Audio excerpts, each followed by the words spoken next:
everyone, my name is Auji Nahwah with student number 123241028 and my partner Olivia Citra Agustin with student number 123241023. Today we will discuss an article entitled What's the Face? The Impact of Non-Linguistic Ethnic Facial Features on Accent Perception by Susanna A. and Rowan B. The study looks at whether a person's facial features can influence how we hear their accent. So first, we will explain about the study, and then second, we will explain about our discussion about the analysis of the article. Okay, first of all, we are going to talk about the article structure first. Now, I'm going to introduce you to the article. The study explores whether a person's facial appearance or especially ethnic features can influence how we perceive their accent even when the speech itself is exactly the same. So basically the researchers want to know, do we judge how someone sounds based on how they look? To understand this study, we need to look at the concept of reverse linguistic stereotyping first. This means that people don't just hear language objectively. Instead, their perception can influence what they think they hear. For example, if someone looks like a non-native speaker, listener might assume they have a foreign accent even if they don't.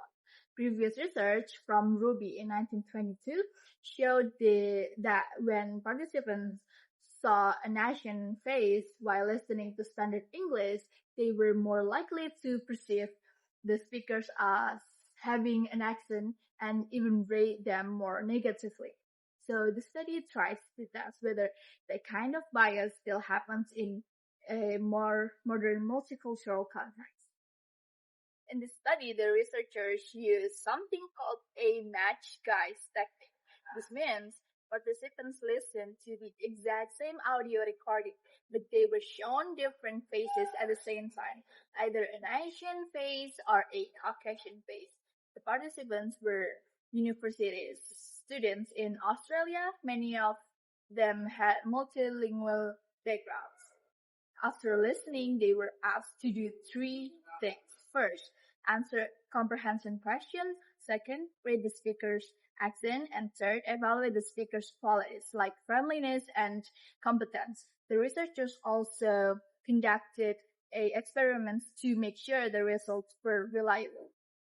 The results were actually quite surprising. The study found that there were no significant difference between the two groups. This means that whether a participant saw an Asian face or a Caucasian face, it did not affect how they perceived the speaker's accents, how they evaluated the speakers, or how well they understood the lecture. So unlike earlier studies, the visual cue of ethnicity did not influence their judgment.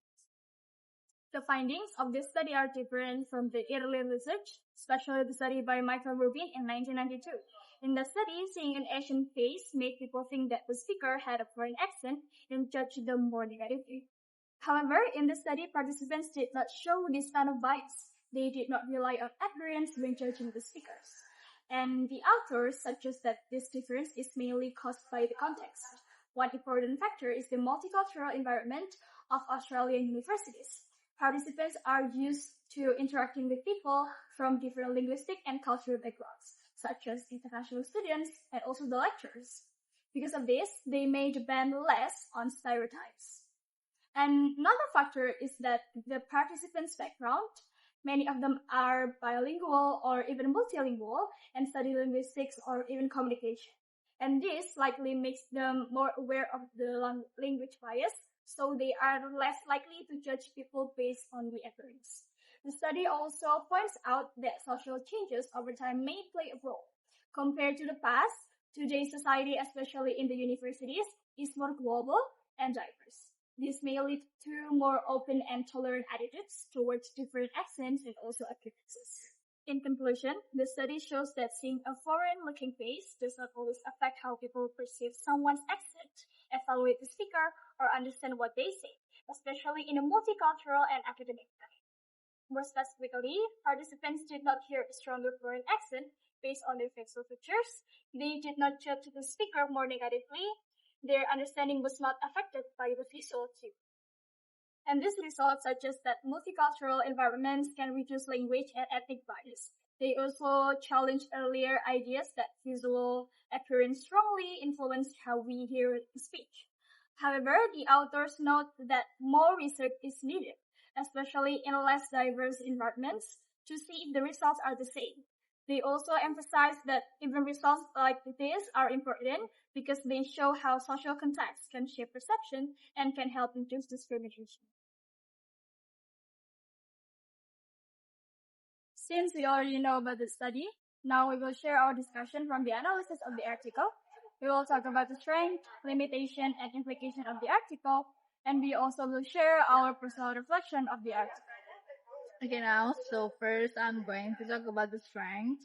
One strength of the study is its strong experimental design, especially the match guise technique, which controls variables very well. Another strength is the use of a diverse group of participants, which reflects real-world multicultural environments.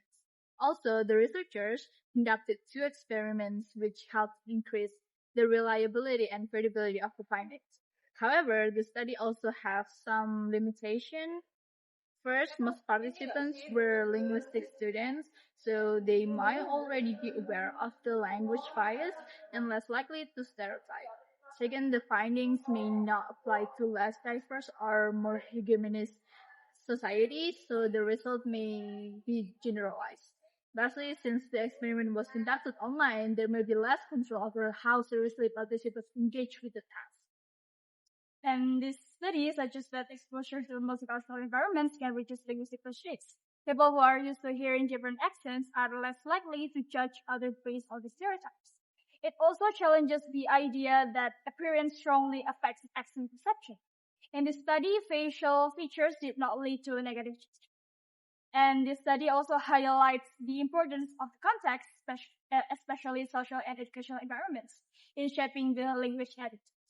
These findings are relevant in real life, such as education, workplace communication, and also intercultural interaction. And also, this article gives us new insight about accent and environment. It shows that bias is not fixed and can change depending on the experience. I think the findings are quite positive because they show that exposure to diversity can reduce stereotypes. It is also interesting that people do not hear language objectively, but are influenced by the expectation. However, this study, those expectations were weaker, and at the same time, the results may appear too positive because the participants were linguistic students who are more aware of bias, and in real life, bias may still exist, especially in situations like job interviews or even in classrooms. Overall, this study shows the importance of creating more inclusive and multicultural environments. So, to wrap up our discussion, this study shows that perception is influenced by experience, not just the appearance. That's all from us. Thank you and see you next time.